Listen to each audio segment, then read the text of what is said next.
నేను అనుకోకుండా వెలుగుతూ ఉన్న ఒక షార్క్ను పట్టుకున్నాను. దాన్ని తిరిగి సముద్రంలో వదిలేయబోతుండగా అది అకస్మాత్తుగా నన్ను కరిచి లోతైన సముద్రంలోకి దూకి మాయమైంది. నేను స్పృహలోకి వచ్చేసరికి ఆశ్చర్యంగా సముద్రం లోపల దృశ్యాలన్నీ నాకు కనిపించాయి. అంతేకాదు నా మనసుతోనే ఆ షార్క్ను నియంత్రించగలిగే శక్తి కూడా నాకొచ్చింది. ఆ షార్క్ నా శరీరానికి పొడిగింపులా మాడిపోయింది. దాని ద్వారా సముద్రంలో ఉన్న ఏదైనా సులభంగా పట్టుకోగలిగాను. వెంటనే నేను షార్క్ను నియంత్రించి ఒక ట్యూనా చేపను పట్టించాను. క్షణాల్లోనే ఆ చేప తీరానికి ఎగిరి వచ్చింది.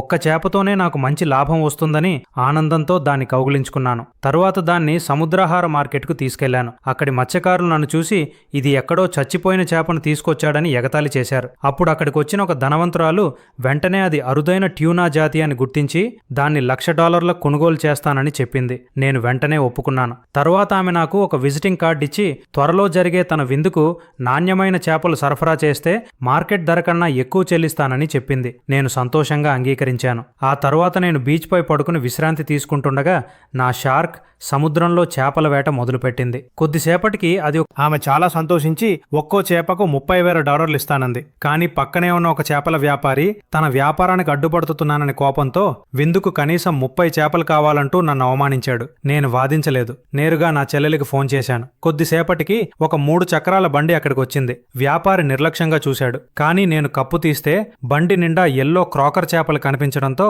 అతను షాక్ అయ్యాడు. ఆ ధనవంతురాలు చాలా సంతృప్తి చెంది ఒక్కో చేపకు $30,000 చొప్పున అన్నింటినీ కొనుగోలు చేసింది. ఇలా నా షార్క్ సహాయంతో నేను ఒక్క రోజులోనే $10,00,000 సంపాదించాను. ఈ కథ నచ్చితే తప్పకుండా సబ్స్క్రైబ్ చేయండి. తదుపరి ఇంకా ఆసక్తికరమైన ప్రపంచాల్లోకి మిమ్మల్ని తీసుకెళ్తాను.